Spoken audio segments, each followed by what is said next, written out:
Are you curious about the future of the Tron saga?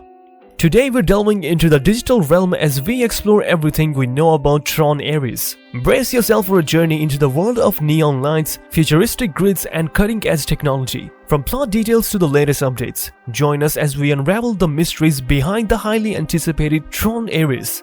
Stay plugged into the grid for all things Tron and let's embark on this electrifying adventure together.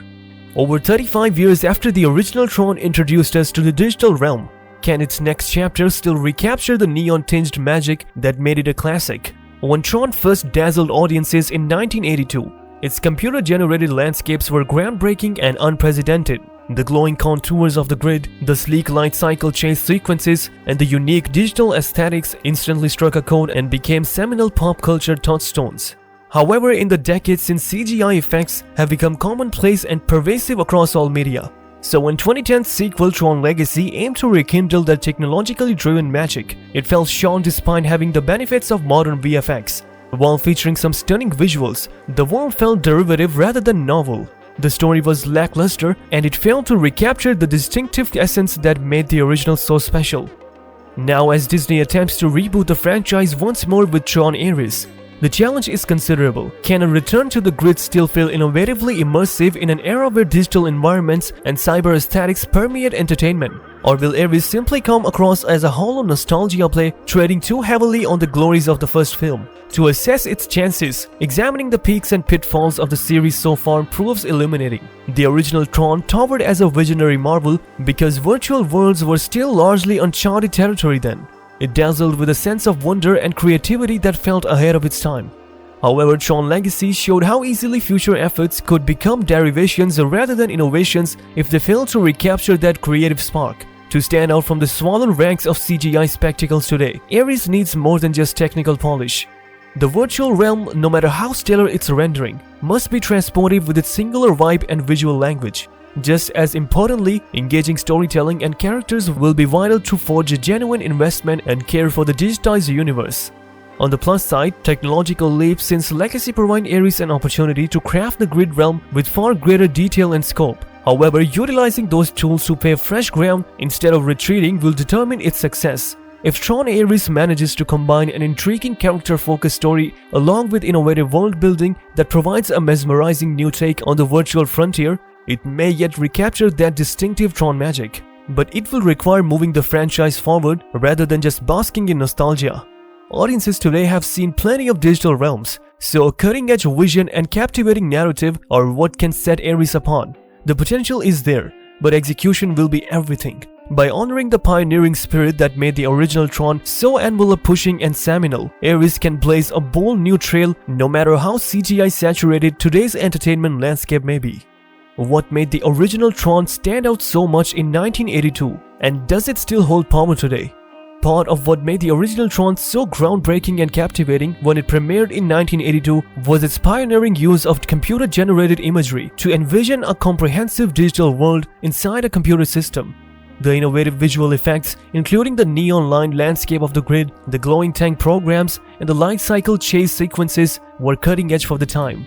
Seeing these CGI environments and characters realize the virtual realm in such an immersive way tapped into the public's growing fascination with the possibilities of virtual worlds and escapism through technology. It was akin to modern audiences being transported into the vast digital playground for the oasis in Ready Player One, a glimpse of a futuristic realm most had never imagined possible. Tron's world building conveyed the allure of living behind physical limitations. The film also demonstrated notable thematic foresight for its day in exploring artificial intelligence exceeding its boundaries embodied by the MCP. This early interest in AI exceeding its intended role presaged relevant present-day debates. The concept of programs competing in deadly gladiatorial video game arenas predated the meteoric rise of esports for several decades. In these ways, Tron emerged as both a pioneering technical achievement but also a thematically layered narrative. The film struck an enthralling brilliance between digital spectacle and human drama. Even as the CGI proves dated today, that spirit of imagination and classic story beats still lend the original Tron a transportive prescient quality that made it ahead of its time. Though primitive visually now, it still offers creative world building and archetypal characters that could captivate new audiences when revived through a modern lens. Against all odds, the proto-visual world still holds power. With so much time to prepare a follow-up, why did 2010's Tron Legacy fail to recapture the original magic? Tron Legacy's biggest failure was in crafting resonant human relationships that could anchor its dazzling visual landscape. The story follows Sam Flynn, son of Kevin Flynn, as he gets digitalized into the grid in search of his long-lost father. But the real-world segment depicting Sam lack impact or depth. From stilted dialogue to boring corporate power struggles, the scenes in the physical world drag down the film's pace and make Sam an uncompelling protagonist. He comes across as a thrill-seeking adrenaline junkie with little interiority or mature relationships. Once inside the grid, Sam serves mainly as an awestruck observer of the totalitarian regime enacted by CLU, Flynn's corrupted digital doppelganger. This malevolent AI plot had hints of thoughtful commentary on technology exceeding its bounds. But ultimately, CLU is a one-dimensional villain lacking complexity or pathos. His desire for perfect order feels cliché, and Flynn himself remains enigmatic and underdeveloped as a fallen hero in exile. We learn little of his inner journey over the decades trapped in the system he created.